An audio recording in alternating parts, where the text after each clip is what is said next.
YS Jagan గారు CM అయిన తర్వాత 2 సంవత్సరాలు కరోనా ఎదుర్కొన్నారండి. ఆ కరోనాలో ఎంత ఇబ్బంది పడ్డారు అందరూ. తిండి తిప్పలు లేక జనాలు హాస్పిటల్ పాలైపోయి, ఇంకా రెండో కరోనాలోకి ఇంకెక్కువ. అలాగే ఆయన 2 ఇయర్స్ ఆయన దురదృష్టం పోయిందండి. అయినా అప్పటికి పథకాలు అమలు చేశారండి. ఇవన్నీ ఎవరు అర్థం చేసుకోవట్లేదండి. ఎవరైనా బయటకు వచ్చారండి. నేను ప్రత్యక్షంగా అనుభవించానండి. మేము ఎక్కడో వేరే రాష్ట్రంలో ఇరుక్కున్నామండి. ఎవరు పట్టించుకోలేదు. ఎవరు ఇంత సినిమా యాక్టర్లు అందరూ దాగున్నారు ప్రాణ భయంతో. ఆ టైంలో జగన్మోహన్ రెడ్డి గారు అందరికీ ఎంతో కొంత ఉపయోగపడ్డారు. అసలు ఏ మాటకి ఆ మాట చెప్పుకోవాలి సార్ మనం. అదే అంటారు కదా మరి, మనం మంచి చేసే మేలు ఎప్పుడు మర్చిపోకూడదు సార్ ఎవరైనా. అది మానవ జన్మ, మనకి అది కుదరదు.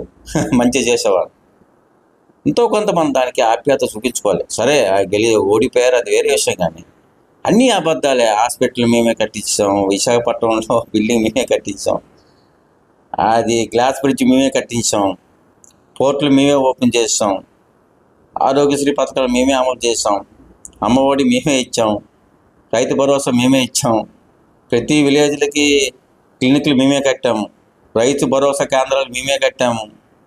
ఇవన్నీ చిన్న పిల్లడి కలిగి ఎవరు పెట్టారని తెలుస్తుందండి. కొద్దిగా మీరు కూడా డెవలప్ చేసుకోండి సార్. మేము ఏం చేయగలం? ఖాళీ ఉచిత బస్సు ఇచ్చేసాము లేడీస్కి కొట్టుకోవడానికి. ఇది కొద్ది మాట్లాడే ముందు ఆడితే ఎవరు ఏం చేశారన్నది ఆంధ్రప్రదేశ్ అందరూ చూస్తున్నారండి. దయచేసి మీరు మంచి పనులు చేయండి. పేద ప్రజలకి ఉపయోగపడే కార్యక్రమాలు.